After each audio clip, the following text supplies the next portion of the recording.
Om Namo Bhagavate Vasudevaya.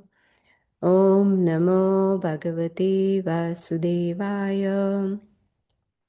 Om Namo Bhagavate Vasudevaya. So we are studying Srimad Bhagavatam. It's going to be an introduction to Srimad Bhagavatam today. And before we do start the class, there are two verses that we generally recite. They are from Srimad Bhagavatam, Canto 1, Chapter 2, text number 4 and 18. Narayanam namaskritya naram chaiva narottamam devim saraswatim vyasam tato jayam udirait. The translation: before reciting this Srimad Bhagavatam, which is the very means of conquest, one should offer respectful obeisances unto the personality of Godhead Narayana, unto Nara Narayana Rishi, the supermost human being, unto Mother Saraswati, the goddess of learning, and unto Srila Vyasadeva, the author.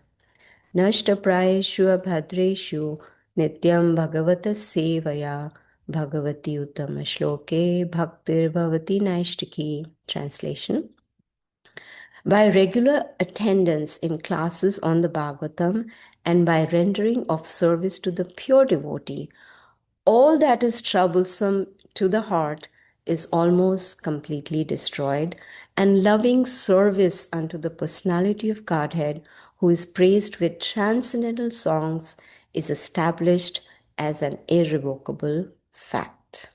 So these are the verses we recite every time we speak on Srimad Bhagavatam. Om Ajnanatimirandasya Jnananjanashalakaya Chakshur Unmilitam Yena Tasmai Shri Gurave Namaha. So today we will get introduced to Srimad Bhagavatam. And we all have gathered to hear Srimad Bhagavatam with one purpose in mind, and that is to develop love for Krishna. So let us pray to Radha and Krishna to help us understand Srimad Bhagavatam. It cannot be understood by just reading or by hearing or by speaking.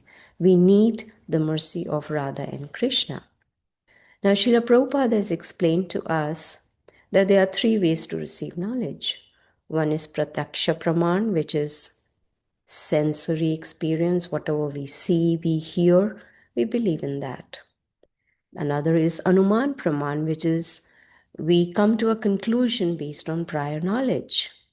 But then above these two ways to receive knowledge is Shabda Praman, which means the word of authority. And that authority is the disciplic succession, whom we call the Parampara.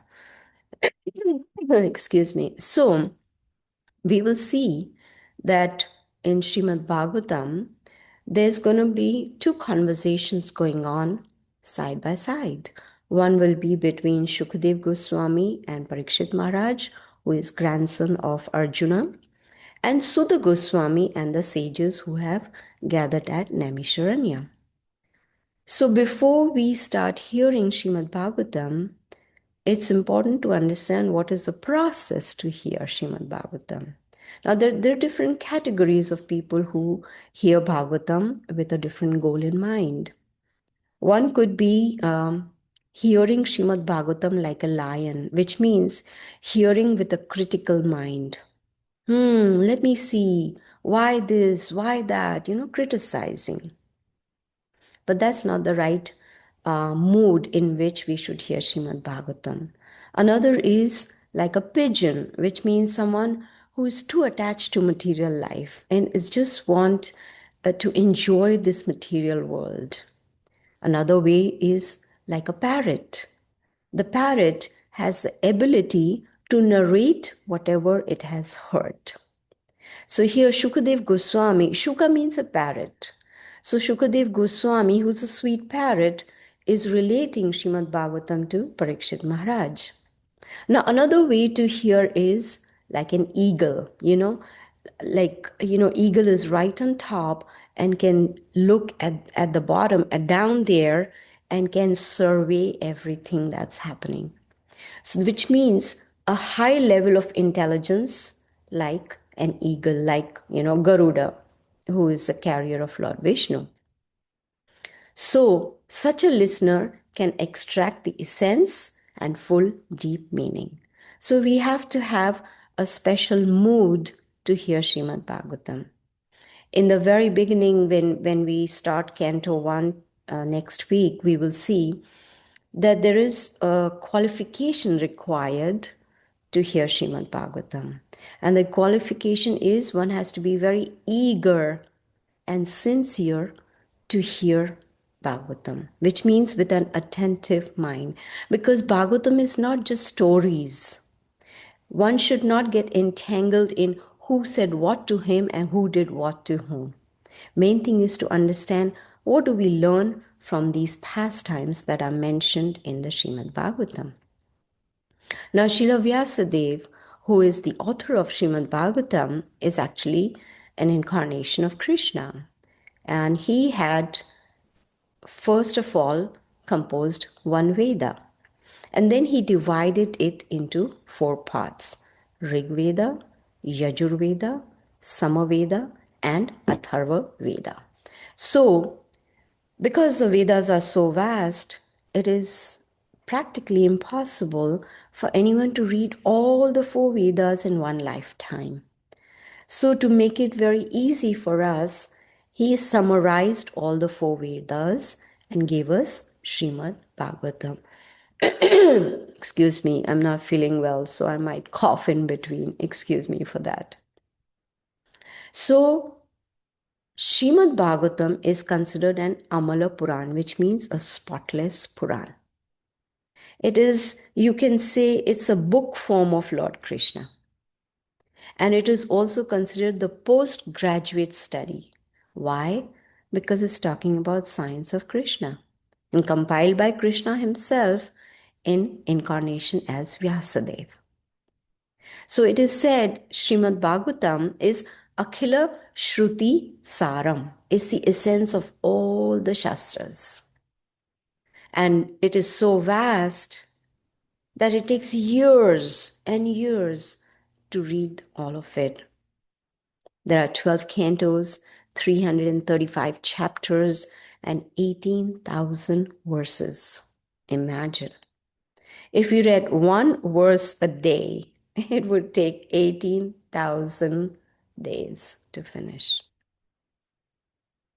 And Krishna, being so compassionate, so merciful towards us, that he gave the essence of Srimad Bhagavatam in Bhagavad Gita, which we already have concluded, a few weeks ago. So, Srimad Bhagavatam, the 12 cantos, they actually represent the different parts or body limbs of Krishna. And this is mentioned in Padma Puran. If you read Padma Puran, it says Padao Yadiya Prathama Dvitiya. That first and second cantos are like the lotus feet of Krishna. Third and fourth canto are like the thighs of Krishna. Canto 5 is like the navel of Krishna. Canto 6, the chest. Canto 7 and 8, like the arms of Krishna. Canto 9 is the throat. 10 is the smiling lotus face of Krishna. 11 canto is the forehead, and canto 12 is the head of Lord Krishna. So we can see, as we start studying Srimad Bhagavatam, we are actually meditating on the different limbs of Lord Krishna. And Srimad Bhagavatam is also considered a Mahapurana and deals with 10 topics. So when we go through all the 12 cantos, we will go through all these 10 topics. Atra Sargo Visargahacha.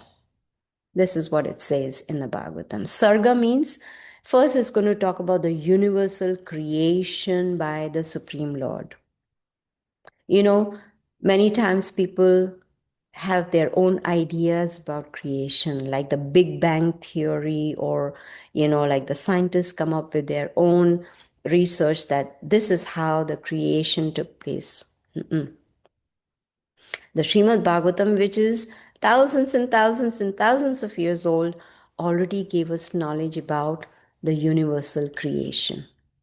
So we will learn about the universal creation. Then is Visarga, topic number 2, which is a secondary creation done by Lord Brahma. Then the third topic is Sthanam, which means positioning living entities in planetary systems. We are living entities, right? Spirit souls.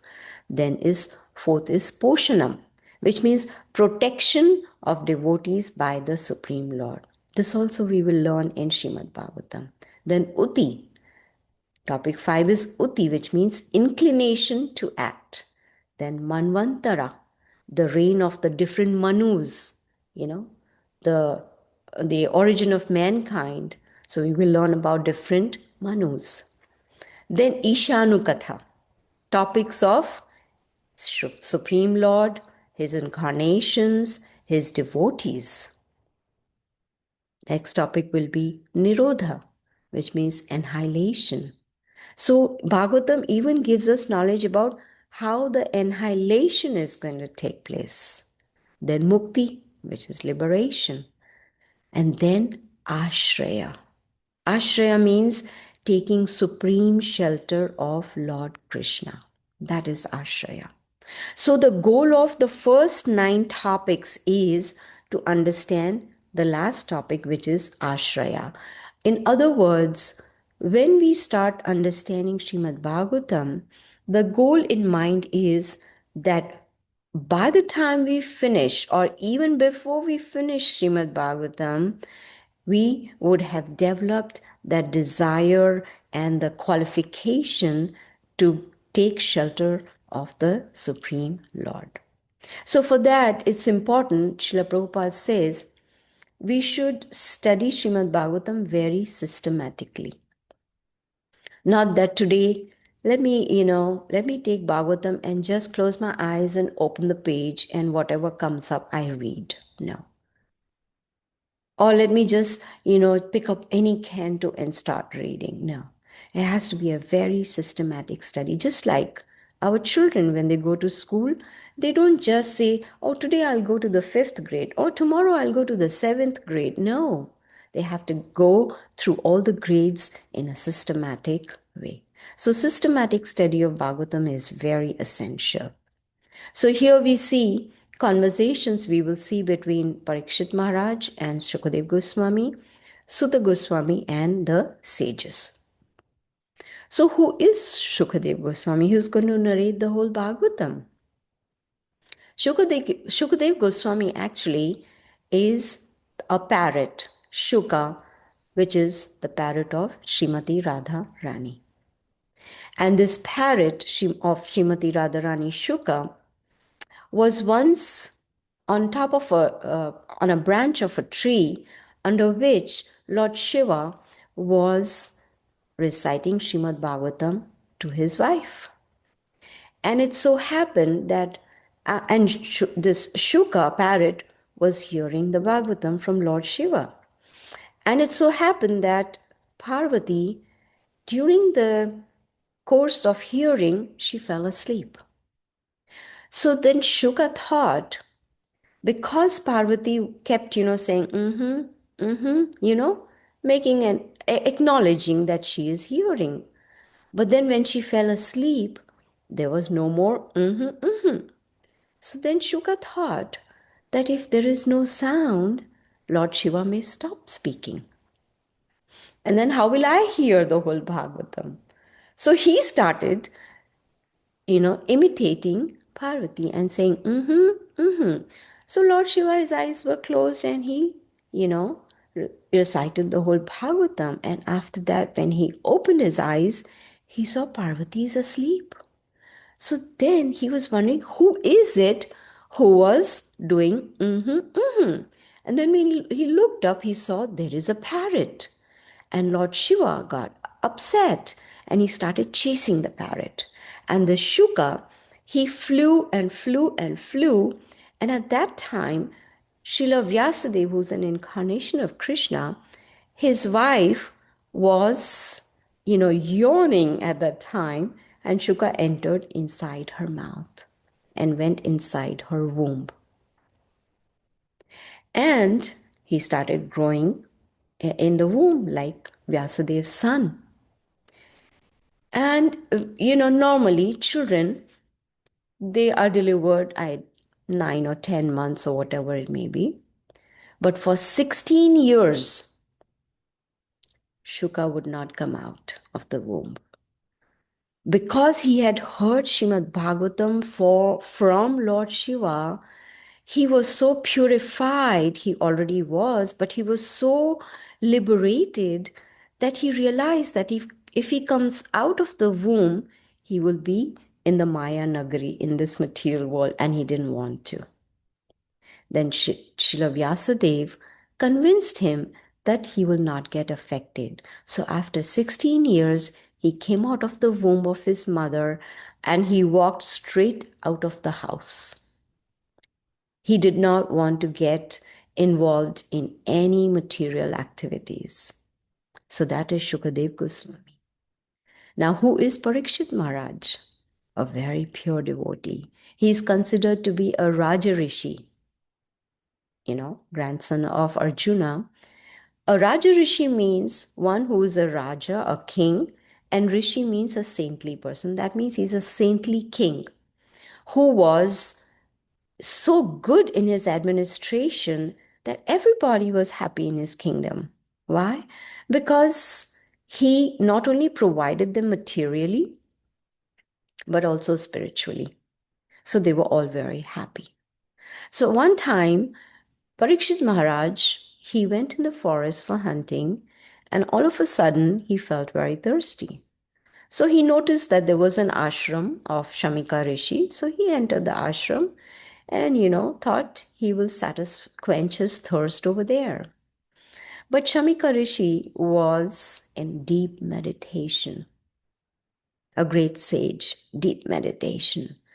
So Parikshit Maharaj, he was not very happy because here a king has come.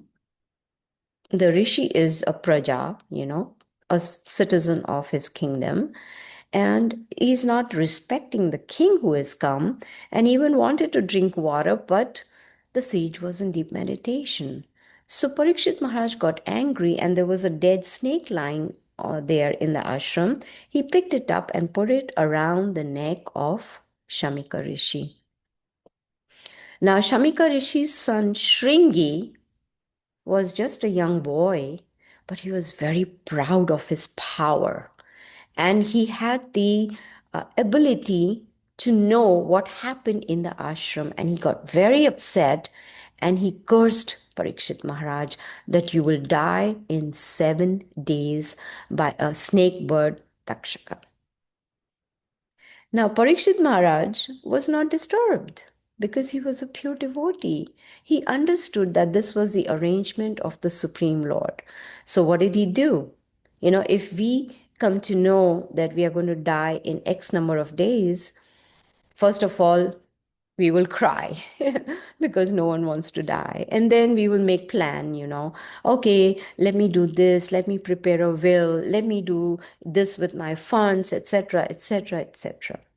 But what did Parikshit Maharaj do? Being a Raja Rishi, he gathered a lot of sages and he wanted to know what should one do who is about to die.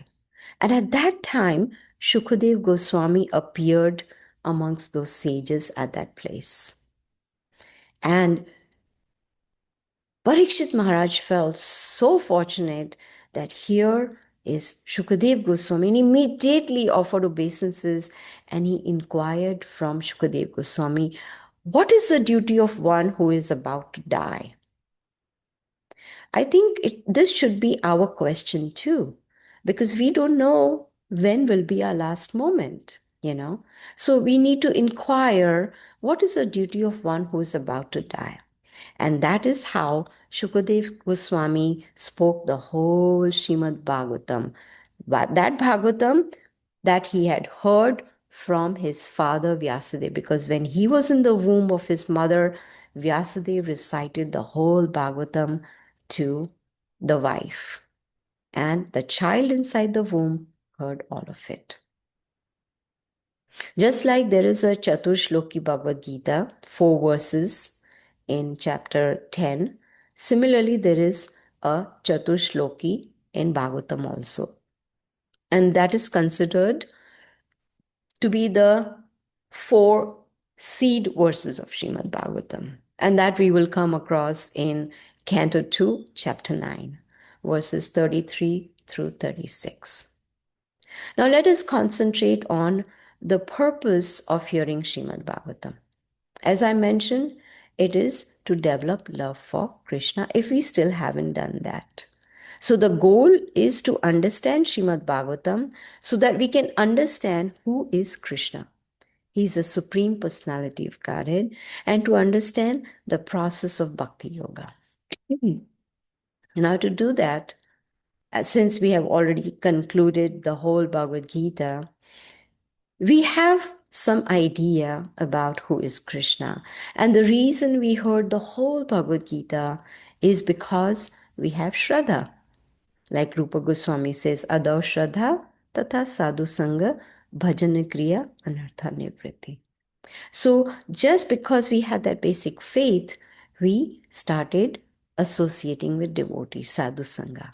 And in that sadhu sangha, we learned the art of bhajana kriya, which is performing devotional service, which is chanting the holy names of the Lord, Hare Krishna, Krishna Krishna, Hare Hare, Hare Ram, Ram Ram, Hare Hare, right? Hearing, remembering, reading. And by this process, there is anartha nivritti, removing all the unwanted things from the heart.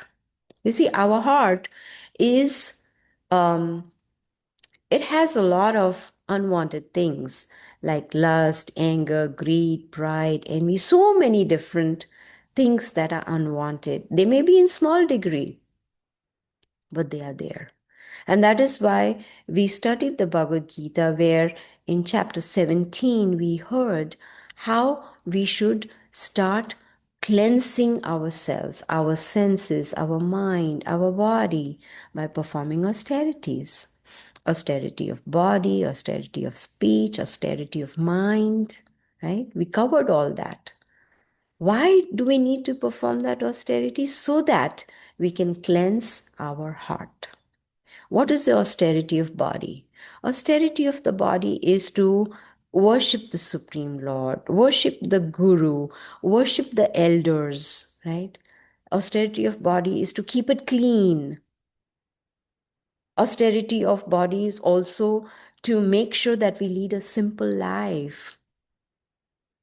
Austerity of the mind is satisfaction. There is no confusion, there is no greed, there is no, anxiety to get this and that. No, complete satisfaction. Also, to be very grave. Austerity of speech is to chant, to speak the truth, but in a very pleasing manner. Speaking the truth may be difficult, but it has to be spoken. But it needs, according to Krishna, it needs to be spoken in a very pleasing manner so that we do not agitate the mind of others. That is austerity of speech. So when we perform all these austerities, then gradually the dust of illusion from our heart starts getting cleansed, gets removed.